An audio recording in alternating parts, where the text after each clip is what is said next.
Henry Falcón, gobernador del estado Lara, continuamos contigo. La economía, la situación del país, el tema del abastecimiento. Me gustaría que hiciéramos una reflexión sobre esto. ¿Qué piensas tú que ha hecho el gobierno bien y mal en este campo, en el manejo de la situación económica? ¿Qué pasa con el diálogo? Tú fuiste uno de los promotores también del diálogo político, estuviste presente en esas oportunidades en las cuales compartimos allí ese esfuerzo, pero también el diálogo con el sector productivo. ¿Qué ha pasado con eso? Sí, fíjate, Vladimir, en medio de todas estas circunstancias que han ocurrido en los últimos días, lo que no se puede y lo que no puede hacer el gobierno es asumir como guía el radicalismo frente a una crisis económica que ya se convierte en una crisis estructural. No hay ninguna duda de que la crisis que está afrontando el país afecta fundamentalmente a los sectores más deprimidos, a los sectores más pobres. Vayamos a ver la situación esta de la falta de información y la falta de un referente en cuanto a la divisa y lo que está ocurriendo con la inflación creciente en todos los niveles. Los propios presupuestos de las gobernaciones y la alcaldía se vieron ya desfasados, ya son insuficientes con todo este desequilibrio económico que se está viviendo en el país. Ahora, ¿qué debería, en mi criterio, asumir el gobierno nacional? En tiempos de economía, que deben ser los tiempos de la economía, la rectificación y no la confrontación, no la amenazadera ni la perseguidera. Se trata de la apertura para que pueda de verdad fluir una política económica en consonancia con los intereses del país, pero en concertación necesaria con las fuerzas productivas venezolanas. Aquí hay un inmenso camino y un campo fértil para producir en Venezuela. Es necesario entonces apuntalar la economía con la fuerza de la producción venezolana. Hay empresas importantes, el caso de la Polar, por ejemplo. La Polar, yo leía recientemente una carta que suscribiera el propio presidente de la Polar. Al presidente Maduro. Al presidente de la República, bueno, abriendo espacios para el entendimiento, cosa que esperamos todos los venezolanos. Y eso no tiene solo que ver con la rectificación necesaria en el ámbito de lo económico, también en lo político. Pero hoy la prioridad es la economía. De manera que el gobierno ¿Tú crees que hay espacio en este momento, Henry, para que el presidente Maduro, Fede Cámara, Consecomercio, etcétera, puedan sentarse a conversar, las grandes empresas, la Polar y otras, que puedan sentarse a conversar sobre estos temas? Pero es que la única forma, Vladimir, de salir de esta situación de incertidumbre que nos coloca frente a un futuro incierto, aunque parezca redundante, que puede a su vez convocar escenarios de inestabilidad social que nos lleven por caminos que nadie desea en el país. Solamente hay que salir a la calle. Y de allí la necesidad de que nosotros pongamos el oído en la calle, que lo pongamos allí en los campos, que pongamos también y que posemos nuestras miradas en las urbanizaciones, en los barrios. Lo que está ocurriendo es verdaderamente delicado. Ahora, nadie puede apostar al fracaso de la economía venezolana. Nadie apuesta aquí a la ingobernabilidad del país. Aquí lo que estamos diciendo es que llegó la hora de la concertación. En un año electoral eso es posible, Henry. Pero perfectamente posible. Es más, no es que es posible, es necesario, Vladimir. Si no, vamos a tener tiempos turbulentos en pleno proceso de contradicciones políticas. Las elecciones pueden verse como un hecho natural, lógico y necesario para el fortalecimiento de la democracia. La concertación no la podemos ver como una debilidad. Es también un hecho de fortaleza democrática. Pero fíjate, el gobierno, el presidente Maduro ha dicho que él no va a traicionar el legado de Chávez, que él no va a pactar con la burguesía. Pero es que no se trata de pactar con la burguesía. Se trata solo, Vladimir, de hacer una revisión y un diagnóstico, por ejemplo, de las expropiaciones que se practicaron en Venezuela.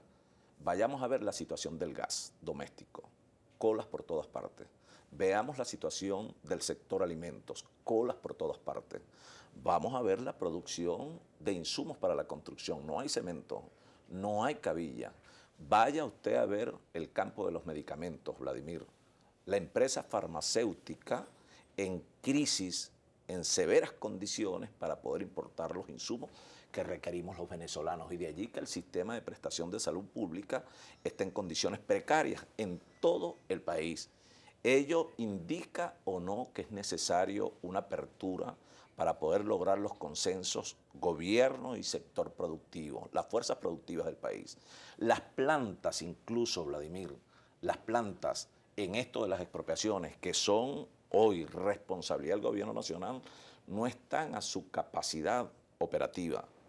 Hay plantas de producción en manos del gobierno que no están produciendo más del 40%. Vayamos a ver el estado de las fincas expropiadas. La mayoría de las fincas expropiadas, Vladimir, están abandonadas. Y si se hace un diagnóstico serio sobre esta materia, bueno, pertinente sería revertir los procesos expropiatorios en muchas de ellas, o en muchos casos que han afectado a la producción nacional. Ahora, esto por supuesto requiere no solo de reflexión, requiere de rectificación del propio gobierno si queremos transitar caminos de paz. La situación de desabastecimiento, el problema del poder adquisitivo del trabajador, la inflación creciente, Vladimir, distorsiona no solamente el presupuesto familiar. Te decía ahorita que tiene en jaque el presupuesto de gobernaciones y alcaldías, lo que hace, sin duda alguna, que sean insuficientes las acciones que nosotros podamos emprender para poder satisfacer las necesidades de la gente. Una de las misiones nuestras es ciertamente generar calidad de vida en el ámbito de nuestras jurisdicciones. Ahora, si no hay una política que verdaderamente esté estructurada en función a las realidades sociales y económicas de los espacios que nosotros gestionamos, Vladimir, es muy poco lo que puede hacer un alcalde, un gobernador. Yo me atrevería, por ejemplo, a decir, en el ámbito, decíamos, de los alimentos, hablábamos del sector construcción, pero también tenemos que revisar el sector servicio, el problema del agua, Vladimir, grave, crítico. En Barquisimeto es grave el problema, ¿no? En todas partes del país, y se puede agudizar. Y el agua no es como la luz.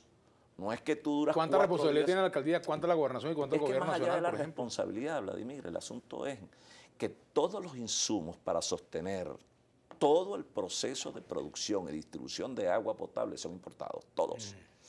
Y eso no es que tiene privilegios frente al gobierno para la adquisición de los mismos. No hay transformadores, no hay bombas, no hay incluso los rodamientos, etcétera, que se requieren para el mantenimiento de todo eso, los químicos. Yo veía la semana pasada una declaración de un representante de las empresas químicas o que producen o importan productos químicos. Bueno, no los hay. ¿Y cómo haces tú para potabilizar el agua, Vladimir? Si buena parte de los químicos que se utilizan para la potabilización de agua potable, cuando viene cruda de los embalses, bueno, no los hay en el mercado. ¿Qué sucede, por ejemplo, con el sistema? Yo te pongo el ejemplo de Barquisimeto. Barquisimeto se alimenta de la represa Dos Cerritos. Esa represa Dos Cerritos está bajo la responsabilidad del ministerio. Pero una vez que el ministerio nos transfiere el agua, la cantidad de litros de aguas por segundo para poder abastecer a la ciudad de Barquisimeto y, por ejemplo, sus centros hospitalarios, bueno, nosotros tenemos que hacer todo el sistema de distribución. Pero te pregunto, Vladimir, el sistema de bombeo, las bombas, solamente una bomba alemana tiene un costo de $1 millón.